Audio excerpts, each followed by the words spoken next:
지금까지 나왔던 서바이벌 중에서 가장 잔인한 탈락 시스템을 보여주며 긴장감을 더해가는 방과후 설렘. 이번 주는 최강 실력의 3학년과 최약체로 뽑힌 4학년의 대결 무대를 보여주었는데요. 모두를 놀라게 한 반전의 결과, 그리고 그 결과를 만든 선생님들의 지략 대결까지 방과후 설렘 4회에서는 어떤 일이 있었는지 함께 볼까요? 그 전에 좋아요와 구독, 알림 설정까지 잊지 않으셨죠?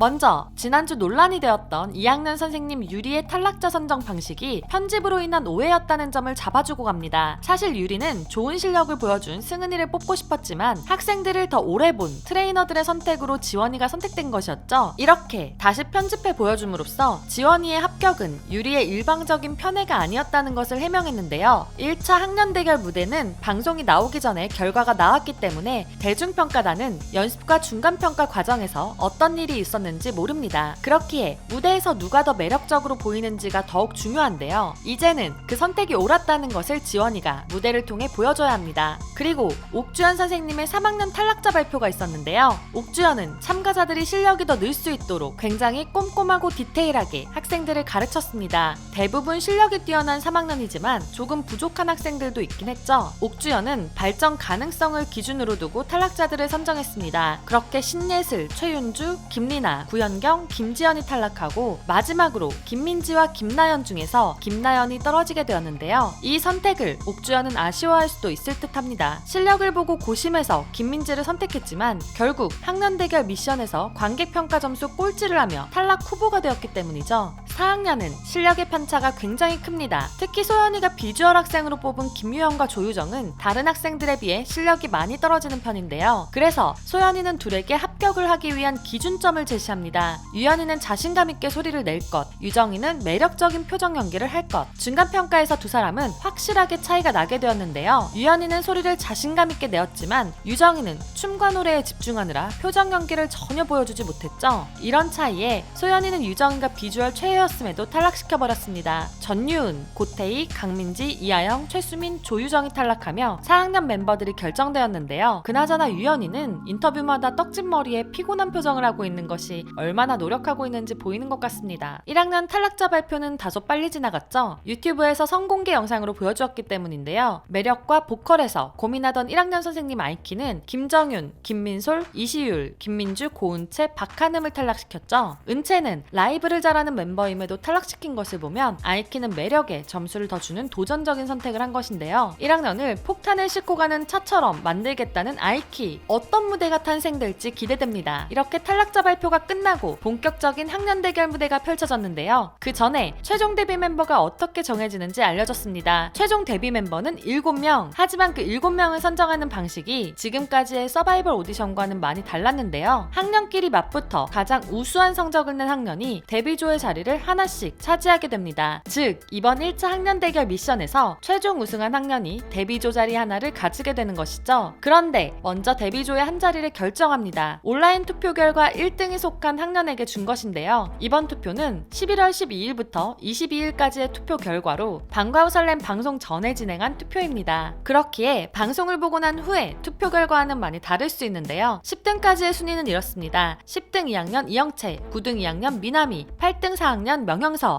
7등 2학년 원지민, 6등 1학년 박보은, 5등 1학년 김선유, 4등 2학년 김리원, 3등 4학년 김유연, 2등 3학년 김윤서, 1등 3학년 김현희. 그래서 데뷔 멤버의 한 자리는 3학년이 먼저 차지하게 되었습니다. 이렇게 1등부터 10등까지는 각 학년의 인기 학생들로 채워져 있었는데요. 그 이후부터는 상황이 조금 다릅니다. 20등부터 11등까지는 3학년이 많이 분포해 있고 중하위권부터 하위권에 1학년이 더 많은데요. 방영 전 투표 결과이다 보니 방영 후 온라인 투표가 어떻게 변했을지 더욱 궁금해집니다. 순위 발표식이 끝나고 바로 학년 대결 미션을 시작했는데요. 가장 먼저 단체 라이브 퍼포먼스를 보여줄 학년은 최강의 3학년과 최약체 4학년입니다. 무대를 보여주기 전에 리허설을 하는 장면을 보여주는데 여기서 소연이의 천재성이 한 번 더 빛을 발합니다. 엄청나게 에너지 넘치는 3학년의 리허설 무대를 본 소연이는 4학년이 이길 수 있는 방법을 고민하는데요. 그 결과 4학년들에게 섹시한 눈빛을 장착시켰죠. 매력적인 눈빛으로 관객을 매혹시키라는 주문을 합니다. 소연이의 주문을 찰떡같이 받아들인 4학년 학생들은 무대에서 멋진 모습을 보여주죠. 성공은 3학년. 에너지 넘치고 실력적인 무대를 보여주었지만 이상하게 기억에 남는 부분이 없습니다. 그러나 4학년의 무대는 좀 달랐는데요. 미희가 센터에서 확실하게 시선을 모으더니 이내와 채원이가 메인 보컬처럼 훌륭한 노래 실력을 보여주었고, 예림이와 혜주가 메인 댄서로 멋진 퍼포먼스를 선보였습니다. 그리고 다른 4학년 학생들도 중간중간 자신의 파트에서 매력을 뽐냈습니다. 댄스 브레이킹에서도 3학년은 소품을 활용하며 멋진 무대를 보여주려 했지만 오히려 수우파를 따라한 느낌이 들며 집중을 방해했는데요. 4학년은 헤이, 아하라는 애드립과 함께 포인트 안무를 멋지게 기억에 남겼습니다. 이런 무대 구성의 차이에 관객평가단의 점수도 무대를 하기 전 예상했던 결과와는 달랐습니다. 압도적인 실력으로 3학년이 이길 것이라는 예상과 달리 4학년이 훨씬 높은 점수로 승리하게 된 것이죠. 관객평가단의 투표는 개인 투표로 진행되었는데요. 105명의 평가단은 학년당 최대 10명까지 투표할 수 있기에 105명이 학년의 모든 멤버에게 투표를 한다면 총 점수는 1050점이 되죠. 3학년은 492점, 4학년은 634점을 받으며 4학년이 1라운드 승리를 합니다. 그러나 여기서 끝이 아니었습니다. 2라운드로 각 학년의 에이스 대결이 남아있었는데요. 개인 투표로 학년에서 가장 높은 득표수를 받은 학생이 에이스가 되어 대결을 합니다. 하지만 여기에서 서바이벌 역사상 가장 잔인한 탈락 방식이 공개됩니다. 학년 최하위 득표자는 탈락 후보가 되는데요. 에이스 대결 점수까지 합산하여 패배한 학년의 탈락 후보가 탈락하게 됩니다. 즉 자신의 운명을 직접 실력을 통해 결정하지 못하고 바라만 봐야 한다는 것이죠. 신선한 방식이지만 너무 잔인한데요. 에이스들에게 주어지는 부담감이 엄청날 것 같습니다. 이런 잔인한 부담감을 가지고 무대에 나설 에이스는 3학년 최윤정, 4학년 윤채원 학생이 뽑혔는데요. 탈락 후보는 3학년의 김민지, 4학년의 김다솜 학생이었죠. 파워풀한 퍼포먼스의 강자 3학년 최윤정을 상대할 생각에 4학년 윤채원은 시작 전부터 질 것 같다고 이야기하는데요. 그러나 소연이가 괜히 선악괴로 불리는 것이 아니죠. 무대에서 채원이의 강점, 보컬이 빛날 수 있도록 코칭을 해줍니다. 옥주연도 주의할 부분을 이야기해주는데요. 특히 무대 중 흥분해서 상대방의 애드리브를 따라하지 말라고 했죠. 그러나 윤정이는 친구를 지켜야겠다는 생각에 무리를 하고 말았습니다. 고음 애드리브를 하다가 음이탈이 나고 만 것이죠. 애드리브를 포기하고 댄스에 좀 더 집중했다면 좋았을 것 같은데요. 채원이는 차분하게 소연이가 주문한 사항들을 무대 위에서 보여주며 멋진 보컬로 관객들의 환호성을 받아내었습니다. 이렇게 에이스 대결까지 끝나고 최종 점수가 공개되었는데요. 먼저 지고 있던 3학년 윤정이가 520점을 받으며 최종 점수 1012점을 받았습니다. 4학년이 이기기 위해서는 378점이 필요한데요. 여기서 사화가 끝이 납니다. 이런 곳에서 끝나다니 다음 주가 더욱 기다려질 수밖에 없는데요. 과연 승자는 누가 될지, 그리고 1, 2학년 대결에서 어떤 결과가 나올지 너무 기대됩니다. 다음 주에도 듀유람 리뷰와 함께 해주실 거죠? 그럼 반가워 설렘 5화 리뷰에서 다시 만나요. 안녕.